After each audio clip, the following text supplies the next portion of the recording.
special is tomorrow going to be to your last time in this building? Yeah, it's definitely going to be a special day. I think that Creighton has given so much to me, and it's going to be an opportunity to reflect on just the blessings it's been to be a Creighton Blue Jay and to play for Coach Mack and play with all the teammates that I've had. And so definitely going to be a lot of memories going through my head tomorrow for sure. What did you expect when you came here from Utah State, when you committed to Creighton? What did you expect, and how has that played out compared to your expectations? Yeah, I think obviously the dream and aspiration was to be playing at the highest level in the Big East and competing for regular season and postseason championships, which we've done both years. And I think that everything I could have wanted for my career, from making the move and transition to come to Creighton, has come to life. And so it's been rewarding for sure, but definitely not without a lot of hard work and commitment as well. Yeah, I think so.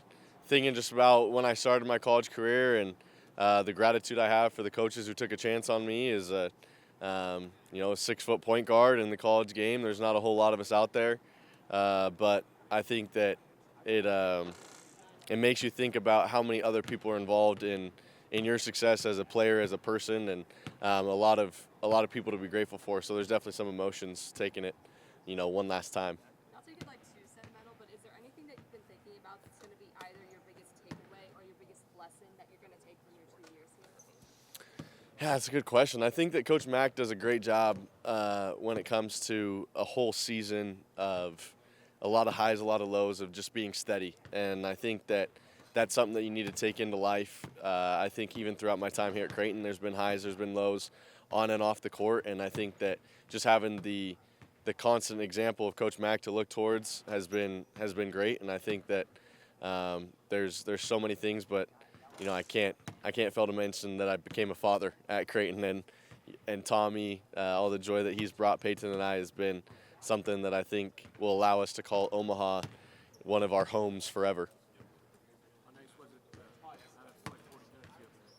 It was great. I thought that the other night was a great night for the whole team collectively.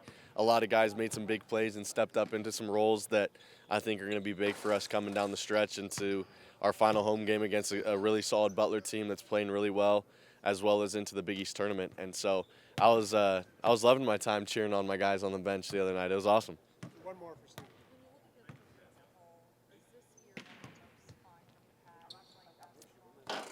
Yeah, I think so. I think there's been a joy in every game this season to just the fact that there should be a level of appreciation and gratitude to be playing on a court like this and an arena like this in front of fans and community that support you the way that we get supported. And so I've tried to take that approach into every game, and I think that that's allowed me to not only excel on the court but also just find joy in every sense of the word and every day. So it's been good. Thanks, Steve. Thanks, guys. What is that like to kind of be a part of that group again?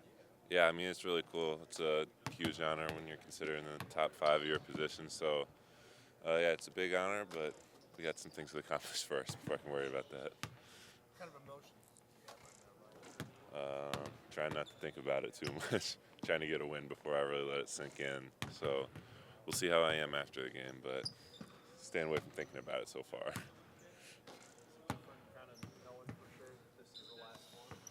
Well, in my head last year, it was for sure the last one, so it feels kind of the same.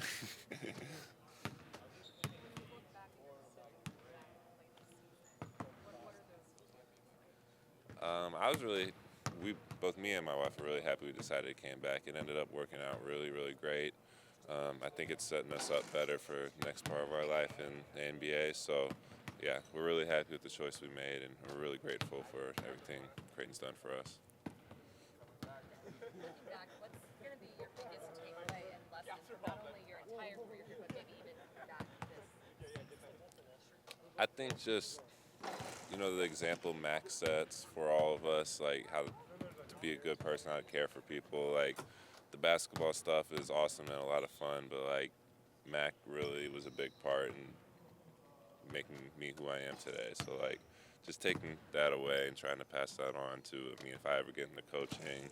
But then, obviously, like, my future kids, trying to pass along those lessons to them because, Mac's been so amazing in my life. Steven was obviously on live. You guys, I think what has that been like, just kind of developing that relationship with him, both of your guys last year? Yeah, it's been awesome. I mean, on the court, obviously, everyone can see how much of a connection we have on the court, and that's because he's a high-level player and high IQ guy. But even off the court, him and his wife have been amazing. Like getting to hang out with them, and they've been awesome, letting us be a part of their life and Tommy's life. So it's been great having them here and having them as friends, and just made this last year a little more special for us. Does it feel like he's been here longer than 2 years? It definitely does. It definitely does.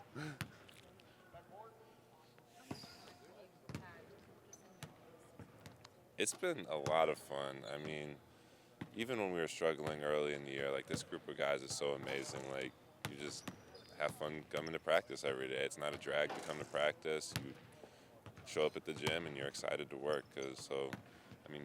I've been so lucky to have this group and just have the kind of fun we've had together. Anything else? Thanks, Ryan. Sweet. Thanks, guys. Well, he scored 100 on us here last year, so let's start with that. A lot of the same guys. They're two big wings. Brooks, Telefort are hard matchups for everybody. And then Kepke's ability to stretch the floor from the center position obviously kind of inverts our defense a little bit. So they're a hard team to guard, and they're playing much better than when we played them the first time. I'd like to think we're playing better as well. So we'll need our A game. They've been very competitive except for the Xavier games, but Xavier's kind of doing that to everybody lately. Mac, that 9-game win streak started at Hinkle with the win over Butler. How different are they since then, and obviously how different are you guys since then in this game? Like I said, I think both teams are better. They've continued to shoot it at a pretty high clip and score at a pretty high clip. So you have to get to their three-point shooters, but they can score at all three levels. They can get to the rim, and then the mid-range of Telefort and Brooks is really elite. When McCaffrey, he's had a really good year shooting the basketball compared to maybe what he did at Iowa, but he's about 40%, and just the spacing that provides, and it becomes really hard to help on some of those guys because they put so much shooting on the floor with Biedzak at the point.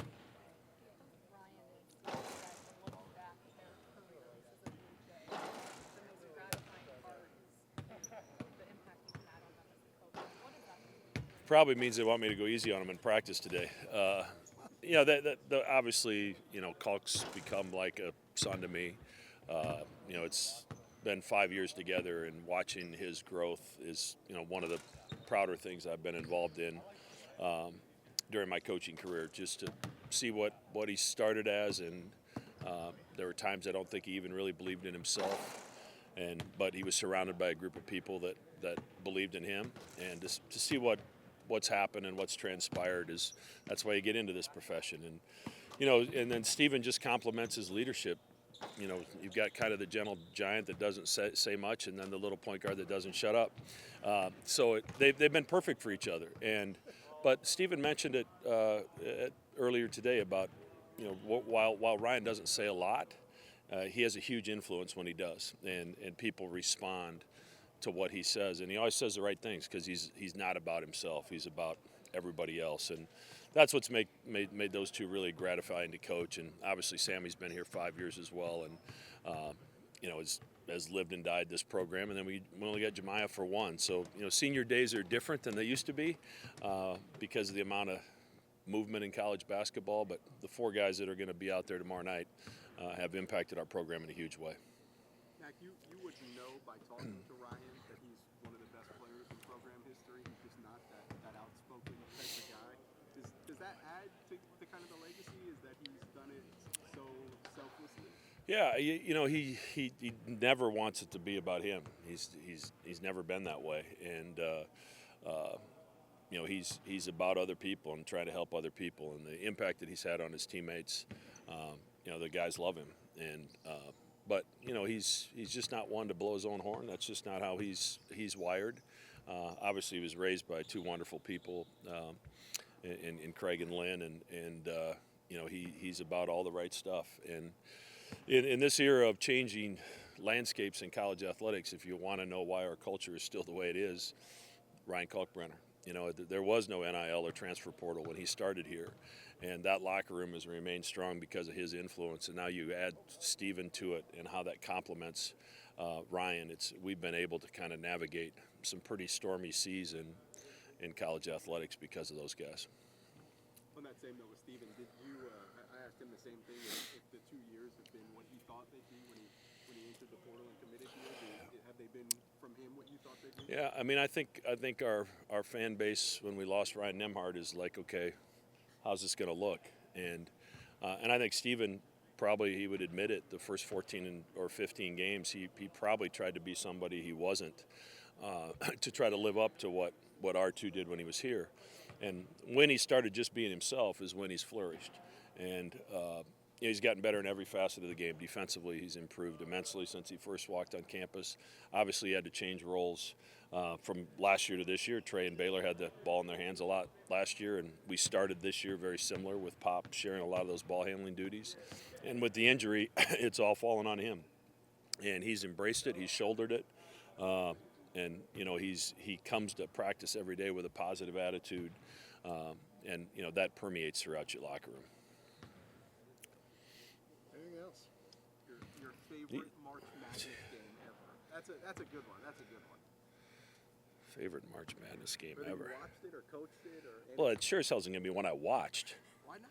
Because I've played it. I haven't played in it. Obviously, if anybody saw me play, you understand why I didn't. I got coaching staff fired.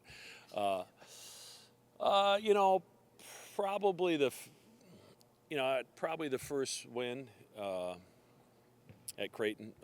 Jahans, Grant, those guys are sophomore year. I think that anytime you win the first one at a new place, it's pretty cool. So, and also the game to go to the Elite Eight was pretty spectacular as well. Great questions today, Tom. I got one.